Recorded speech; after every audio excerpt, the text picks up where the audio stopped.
Good evening, Matt Mulcahy here. Matt's Memo Conversation, talking about the news of the day, taking a little bit of time away from anchoring in the early evening tonight. Going to be on NBC3 News at 6 tonight, along with Michael Benny and Megan Coleman, who are anchoring our newscast right now as we continue in our unconventionally configured way of getting you the news, the important information every day, since our company was a victim of the hacking from several weeks ago now, almost 4 weeks ago, that we're recovering from that cybersecurity attack.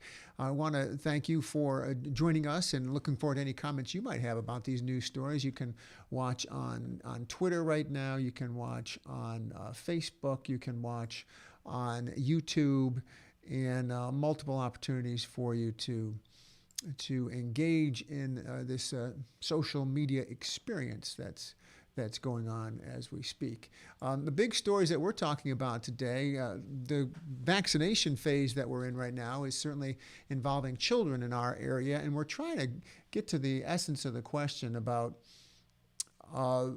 what is going to happen in school buildings once more and more children at the younger ages are actually being vaccinated, and will that start to loosen some of the restrictions in terms of maybe mask wearing or guidance about social distancing and grouping of kids, and we're trying to get some answers about that. And I think right now that's a little bit up in the air of exactly what is going to happen and when things will change with any significant way.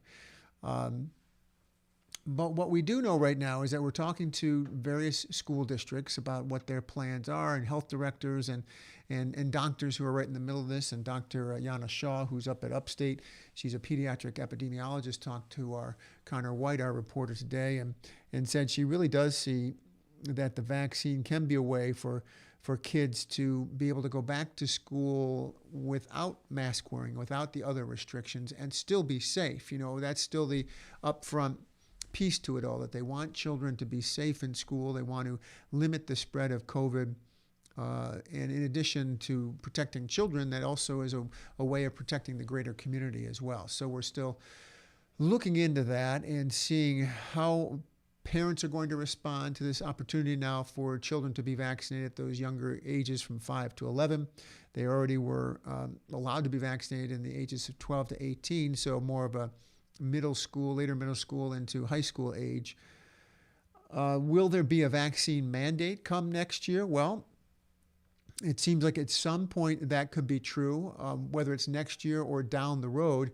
It seems very likely, if you say look 5 or 10 years down the road, that you'll just have your standard school immunizations. And based on what we know about COVID now and the fact that it's likely to be hanging around for years to come, or maybe in some aspect forever, that will become part of routine vaccines for children, especially to get measles and mumps and whooping cough, and then add in a COVID vaccine that will become more widely accepted and more widely valued. So we'll see where that goes. A little bit of a news development today. The Onondaga County Board of Elections put out a notice saying that the early voting in Onondaga County was not counted correctly.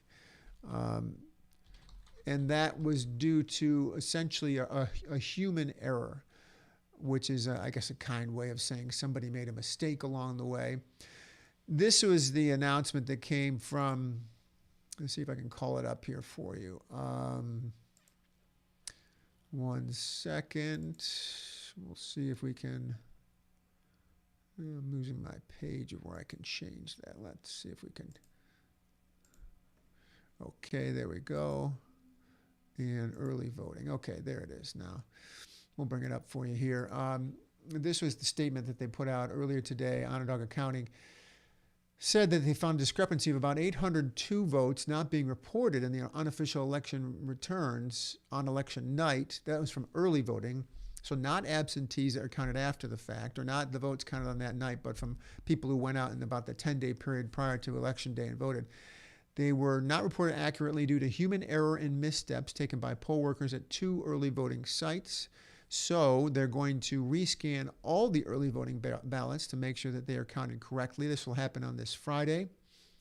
And remember, there were a number of of elections in various towns, especially Manlius comes to mind as one, certainly where races really were too close to call, that they were in that range of, say, 30 to 50 votes out of thousands that were separating who were the winners and who were the losers in this. And so this type of recount really is significant enough that it could alter who, especially out of these town council races where you're selecting, say, 3 out of 6 to 8 candidates. There's a good chance that there will be a change in the outcome there. Combined with, on November 16th, they're going to be counting the absentee ballots also. So absentees by the hundreds, recount of early voting, we're likely to see some shifts as to who won. Now, if there's margins that are by thousands of votes, for example, Syracuse mayor race, Ben Walsh won by thousands over Khalid Bey and Janet Berman. That outcome is not going to change based on that. But some of these other smaller and closer races are much more likely to be altered in the outcome of this in the end. Another political story that we're following today goes to an interview that I did today with a new candidate running for Congress, and Sarah Clee Hood's her name. She just was elected to be on the DeWitt Town Council, and her election inspired her. In fact, her campaign to run really is what inspired her, I guess is probably the best way to put it, to run for yet another office. And that office is going to be Congress, the seat that's held right now by John Katko. And John Katko, of course, the member of Congress who's had several terms now, is by every expectation planning to run again. And so that's likely what happens there. I'm just trying to see if I can call up a little bit of her. Let's see if I can get a little bit of her interview that I did with her earlier for you. Just doing a couple technical things here. So, Sarah, congratulations. Oh, I can hear her. DeWitt Town Councilor. I can hear her.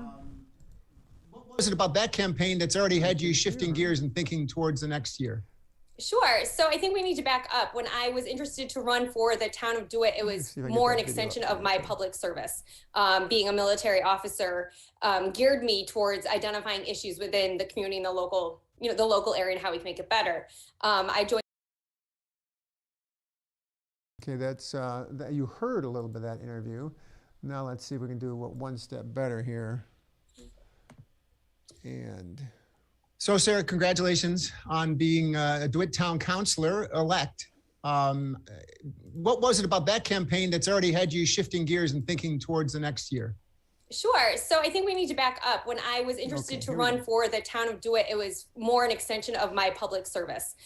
Being a military officer geared me towards identifying issues within the community and the local area and how we can make it better.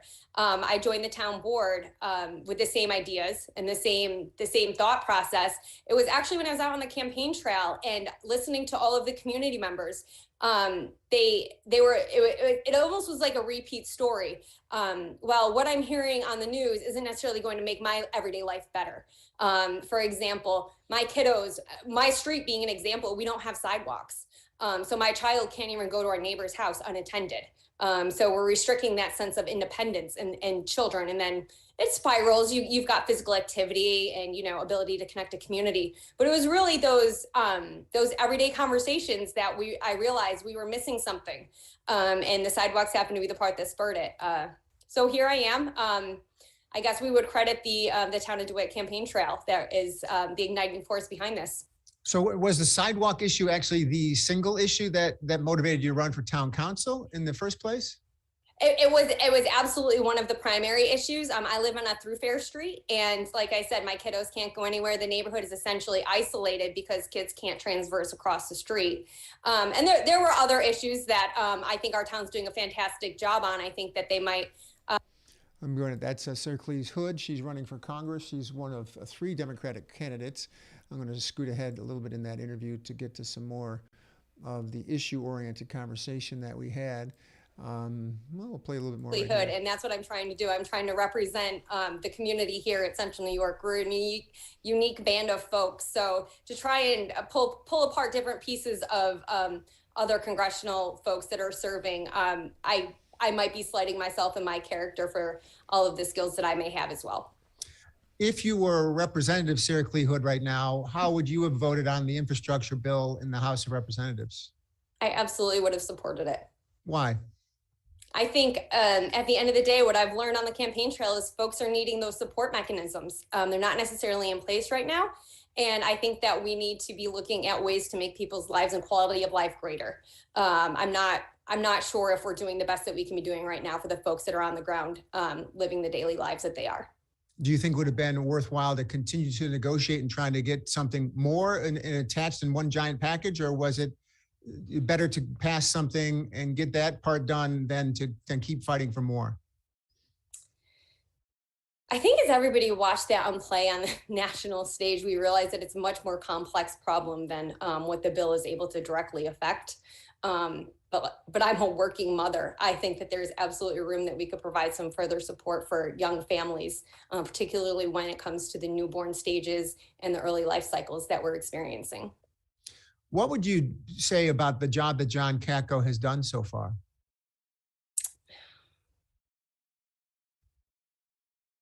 I think there's room for improvement. I think there's room for a leader out there that's willing to fight for the issues that affect our community directly. I think that there's room for somebody that's willing to step out in front versus claiming victory at the end.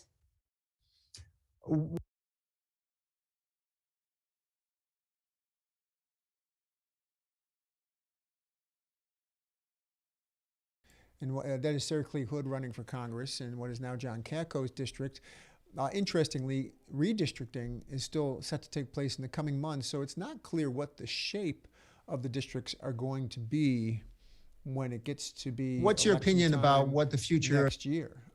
So that's going to be really, I think, an interesting element to see what that means in terms of who's running where, what the contest really does look like, who are the players in that. Anyway, I gotta get ready for the news tonight at 6 o'clock. Just wanted to drop in here and appreciate a little conversation with you. Thanks for listening in. Thanks for sharing with me and bearing with some of the technology as I manipulate the images and the sound to try to bring you the most comprehensive kind of on-the-fly look at things that we can give you here on Matt's Memo Conversation. So have a good day. We'll see you tonight on NBC3 News at 6 and then again on NBC3 News at 11 later on tonight. I'm Matt Mulcahy. Have a good night. See you then.